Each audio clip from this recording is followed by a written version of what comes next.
প্রিয় ভাই সব,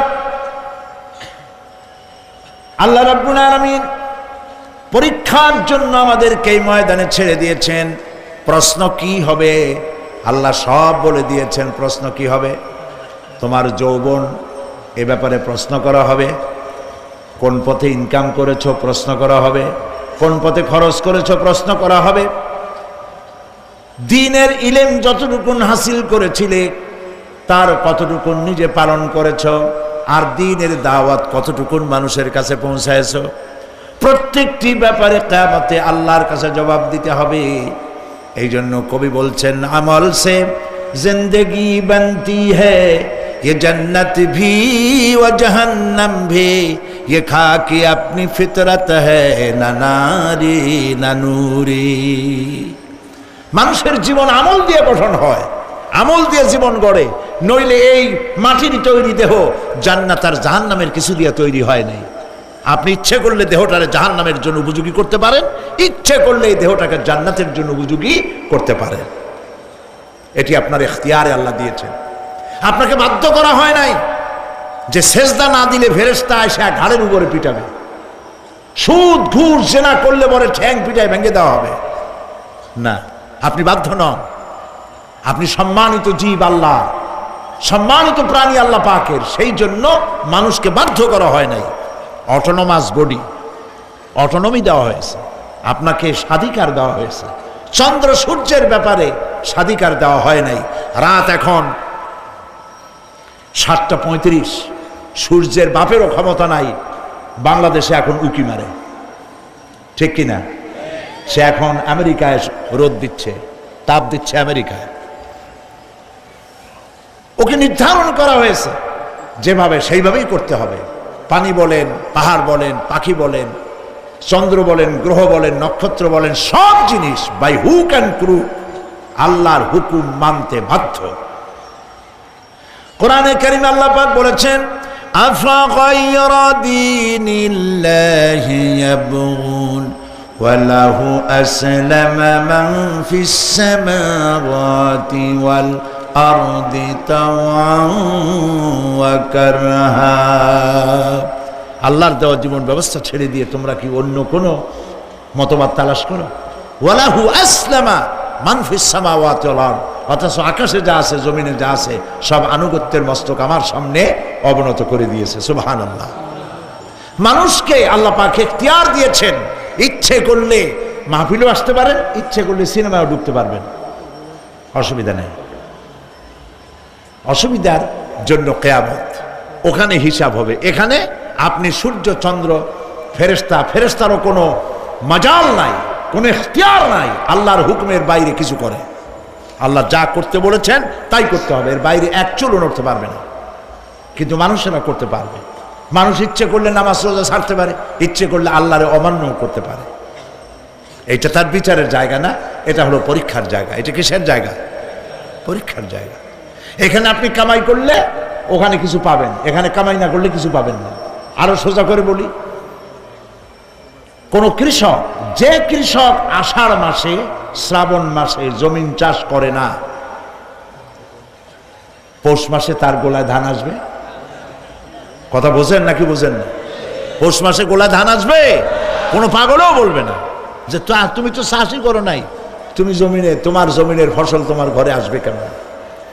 কাজী এই দুনিয়ায় পরীক্ষা দিলে এখানে রেজাল্ট হয়, এখানে গাছ লাগাইলে এখানে ফল দেয়। কিন্তু মানুষের জন্য আল্লাহ পাক যে আমল তৈরি করেছেন, পরীক্ষা নেবেন, সেই পরীক্ষার রেজাল্ট এখানে হবে না। পরীক্ষার রেজাল্ট আউট হবে কোথায়? আখিরাতে। বলেন সবাই, কোথায় হবে? পরীক্ষার রেজাল্ট আউট হবে কোথায়? আখিরাতে। এখানে আপনি যা কামাই করবেন এখানে রিটার্ন দেওয়া হবে না। এখানে যা কামাই করবেন সমস্ত কামাই 700 গুণ বর্ধিত আকারে কিয়ামতে আল্লাহ আপনার হাতে ধরাই দিবেন। আল্লাহর ওয়াদা কখনো মিথ্যা হয়? মিথ্যা হয় রাজনৈতিক দলের নেতারা, এই জাতীয় লোকেরা যারা মঞ্চে আসে আর বলে যে এবার আমাদের ভোট দেন, আমরা ক্ষমতায় যাইতে পারলে আপনারা না খাইয়া কেউ মরবেন না। কিন্তু কি খাইয়া মরবে তাও কয় না। সেদিন শুনলাম এই যে নির্বাচন এখন একটা চলতেছে, স্লোগান, বাপ দাঁড়াইছে, ছেলে তো বলে রহিম ভাই আমার ভাই, তোমার ভাই, বাপের নাম রহিম। তারপরে শুনলাম বলতেছে বেগুন ভাইয়ের চরিত্র, আজকাল নাম রাখে তো আদর করে বেগুন পটল, বেগুন ভাইয়ের চরিত্র ফুলের মতো পবিত্র। আমি আর একজনের পাশের থেকে কইল যে নামাজ পড়ে না একক, তো এমনই ফুলের মতো চরিত্র। তো দুনিয়ার ময়দানে আপনি যা কামাই করবেন এখানে রেজাল্ট আউট হবে, এখানে আপনি পাবেন ফল, এখানে পাবেন। যা করবেন এখানে গাছ লাগাবেন, ফল লাগাবেন, এখানে পাবেন।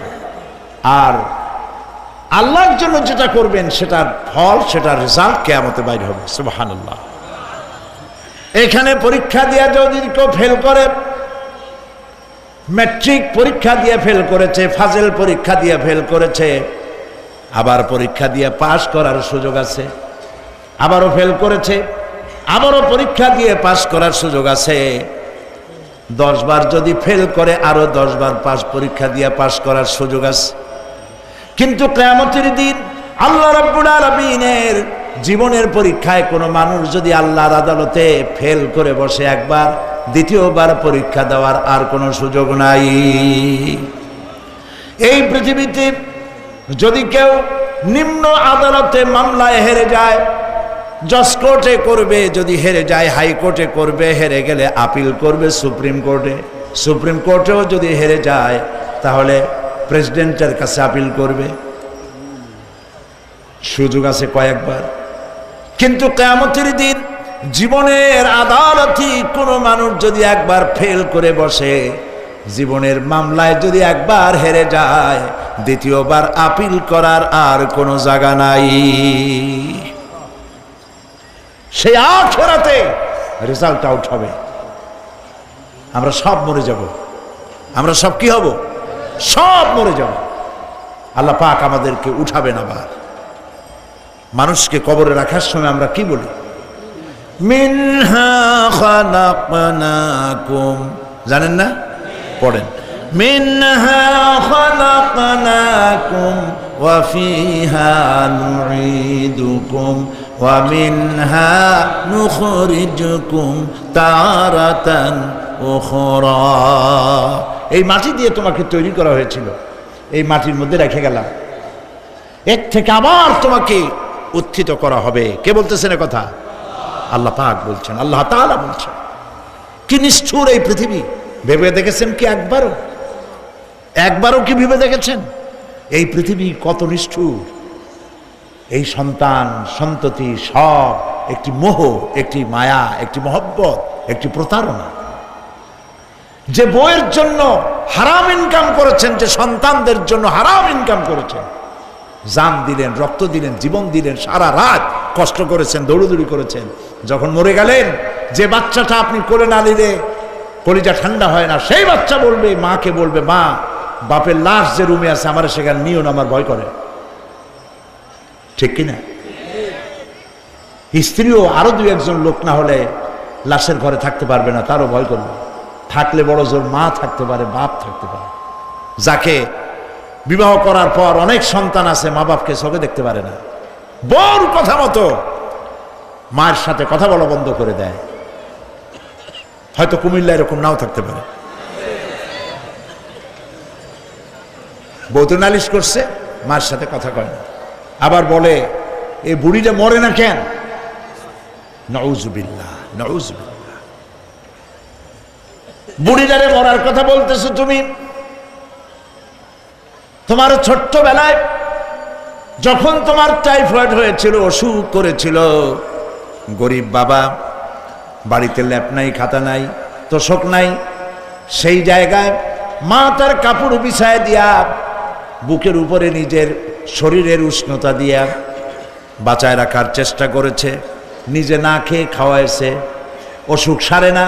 মা ওই মুমূর্ষ বাচ্চার সেরানে তার মাথার কাছে বসে তাহাজ্জুদের নামাজ পড়ে কোরআন শরীফ তেলাওয়াত করে, চোখ দিয়া পানি পড়ে, আর বলতে থাকে, রব্বুল আলামিন আমার জীবনটারে দিয়া আমার কলিজার টুকরা সন্তানটারে বাঁচাইয়া দাও। যেই মা নিজের জীবন দিয়া সন্তান বাঁচাইতে চাইলো, সেই সন্তান আজকে বউ পাইয়া মাকে ভুলে যায়, মায়ের সাথে খারাপ ব্যবহার করে। আল্লাহ রাব্বুল আলামিন বলেছেন, মা বাবার সঙ্গে খারাপ ব্যবহার করো না, ভালোবাসায় কথা বলো। ওয়াকুল লাহুমা কাওলান কারীমা, সম্মান সূচক কথা বলো। মা বাবার জন্য দোয়া করো আমার কাছে। কে বলতেছেন? আল্লাহ তাআলা বলছেন দোয়া করো আমার কাছে এই ভাষায়, রব্বিরহামহুমা কামা রাব্বায়ানি সাগীরা। পড়েন সবাই, রব্বিরহামহুমা কামা রাব্বায়ানি সাগীরা। আয় আমার রব, আমার মা বাপ যেমনে ছোটবেলায় আমাকে অত্যন্ত যত্ন করে লালন পালন করেছে, আল্লাহ তাআলা তুমি দয়া করে আমার মা বাপকে তোমার রহমতের করে লালন পালন করো। সুবহানাল্লাহ। প্রত্যেক নামাজের পর সকলে এই দোয়া পড়বেন, মনে থাকবে? মনে থাকবে? প্রিয় ভাই সব,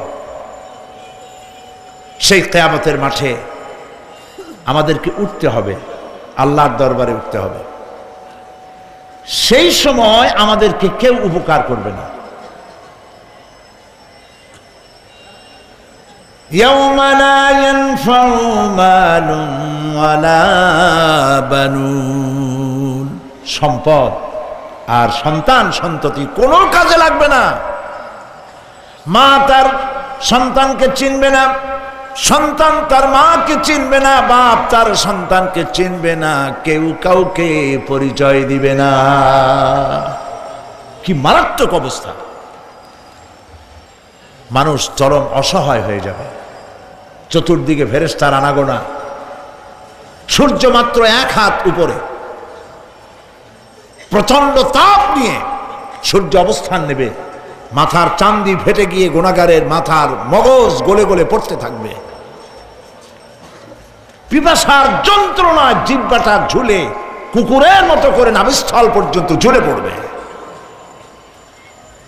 কেউ উপকার করবে না, কেউ জিগাবেও না। অনেক লোক আছে পীরের কাছে মুরিদ হয় আর মনে করে পীর সাহেব তারে কিয়ামতে সুপারিশ করবে। অসম্ভব। আয়াতুল কুরসির মধ্যে আমরা পড়ি, মান যাল্লাযী ইয়াশফাউ ইনদাহু ইল্লা বিইজনিহি। কে আছে এমন, কার হিম্মত আছে আল্লাহ পাকের বিনা অনুমতিতে কথা বলে? সুবহানাল্লাহ বলে। কোথার পীর, কোথার খাজা বাবা হারায় যাবে। ইব্রাহিম আলাইহিস সালামের মতো পয়গম্বর কি মনে করে? আল্লাহর খলিল। ইব্রাহিম আলাইহিস সালাম আল্লাহর কি? আল্লাহর খলিল। আল্লাহর খলিল কিয়ামতের দিন বলবেন, আল্লাহ পাক, আয় আল্লাহ তাআলা, আমার বাপের কাছে আমার একটা ওয়াদা ছিল, আমি সুপারিশ করব তার জন্য, তুমি দয়া করে আমার বাপকে জাহান্নাম থেকে ক্ষমা করো, আমি তার জন্য সুপারিশ করতেছি। আল্লাহ তাআলা বলবেন, ইব্রাহিম, তোমার সুপারিশ মঞ্জুর হলো না। কথা বুঝতেছেন না? বুঝতেছেন না? ইব্রাহিম আলাইহিস সালাম যদি বাপের জন্য সুপারিশ করতে না পারে, ইব্রাহিম আলাইহিস সালাম তিনি যদি তার বাপের জন্য সুপারিশ করিয়া যদি ব্যর্থ হন, আপনার পিসাব কোন কামে লাগবে চিন্তা করেন। নবী করিম সাল্লাল্লাহু আলাইহি ওয়াসাল্লামকে প্রশ্ন করা হয়েছে, হে রাসূল, আপনার আব্বা আম্মার অবস্থা কি হবে? কথা কি শোনেন নাকি? আপনার আব্বা আম্মার অবস্থা কি হবে? নবী করিম সাল্লাল্লাহু আলাইহি ওয়াসাল্লাম বলেছেন, আমি আমার আব্বা আম্মার কোন উপকারে আসব না। ইন্না লিল্লাহি ওয়া ইন্না ইলাইহি রাজিউন। তাহলে কোন সাহসে মনে করতেছেন কোন পীর কোন একটা বিদেশ থেকে, দেশের থেকে একটা নাজিল হলো আর ওইটার পিছনে পিছনে দৌড়াবেন, সে আপনারা নাজাত দেবে, তার পায়ে চুমা খাবেন? এই পায়ে হাত দিয়ে কদমবুজি করা বাদ দেন। টাকা ইনকাম করার জন্য মানুষকে ভুল পথে পরিচালিত করছে অনেক পীর। আছে না এমন? খালি মানুষে টাকা দেয়, জামায় অনেক পকেট, খালি টাকা নেওয়ার সমানে ঢুকাইতে থাকে চতুর্দিক দিয়ে। বাইরে বোঝার উপায় নাই, কিন্তু অনেক পীর আছে এমন, ঢাকা শহরে বড় বড় মার্কেটের মালিক, আমি জানি, বড় বড় মার্কেটের মালিক, বিরাট ব্যবসায়ী, জামা পরিষ্কার করে না 2 মাসেও। মানুষে দেখাবার জন্য গামছাটা নাকের কাছে ধরে ফত ফত করে আওয়াজ করে, মনে হয় যেন কাঁদতেছে। আর্টিফিশিয়াল তাসান্ন। হাবিজাবি জিকির শিখায়, লা ইলাহা কতক্ষণ, ইল্লাল্লাহ কতক্ষণ, আল্লাহ আল্লাহ কতক্ষণ। কোথায় পাইছো ইল্লাল্লাহ? ইল্লাল্লাহ কিসের জিকির? ইল্লাল্লাহ মানে কি? আল্লাহ ছাড়া, আল্লাহ ছাড়া, আল্লাহ ছাড়া। আল্লাহ ছাড়া কি? কাজী রাসূলুল্লাহ যা করেন এগুলি বেদাত। এই সব পীরের পাশে যাবেন না, মনে থাকবে।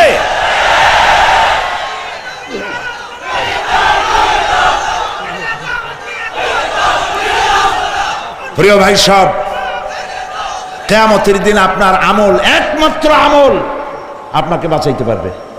এই কোরআন শরীফে আল্লাহ পাক বলেছেন, ইয়া আইয়ুহাল্লাযীনা আমানু আবতাগু ইলাইহিল ওয়াসিলা। হে বিশ্বাসীরা, ওসিলা ধরো। ধুরন্ধর এক শ্রেণীর লোকেরা এর অর্থ করেছে পীর ধরো।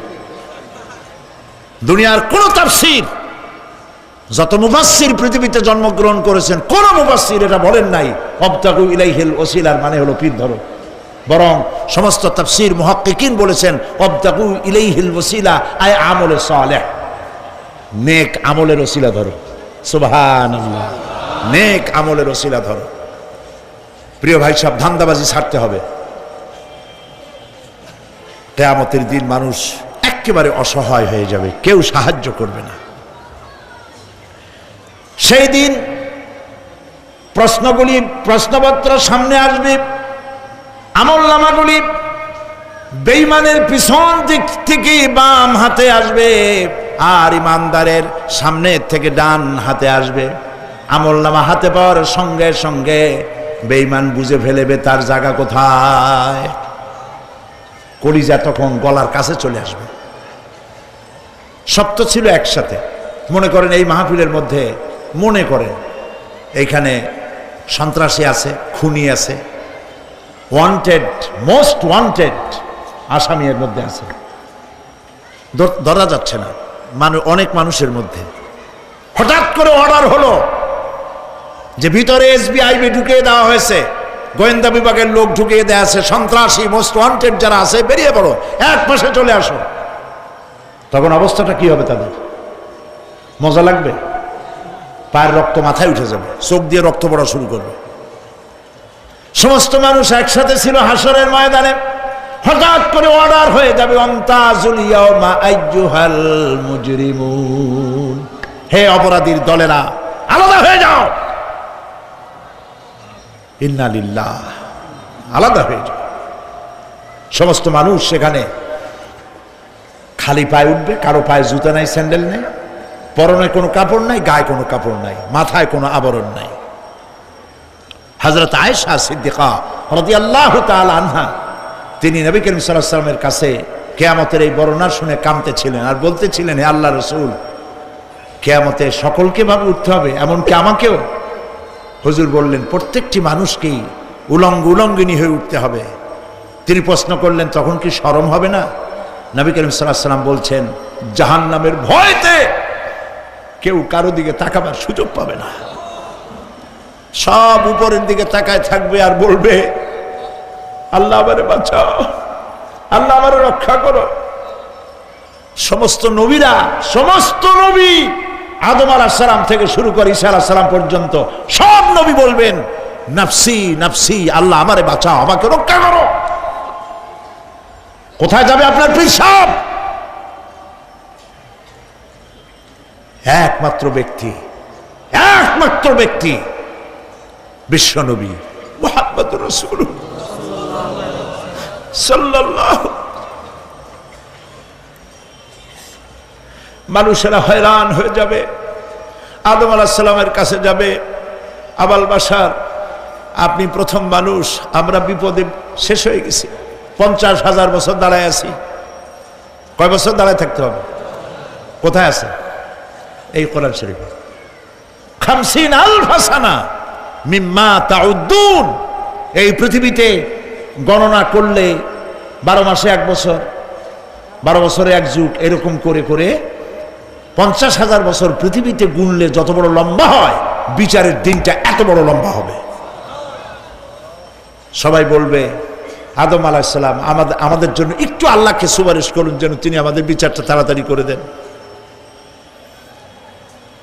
তিনি বলবেন আমার পক্ষে সম্ভব নয়, আল্লাহ সামনে দাঁড়িয়ে কথা বলার আমার কোনো সাহস নাই, আমি পারবো না। নূহ আলাইহিস সালামের কাছে যাও।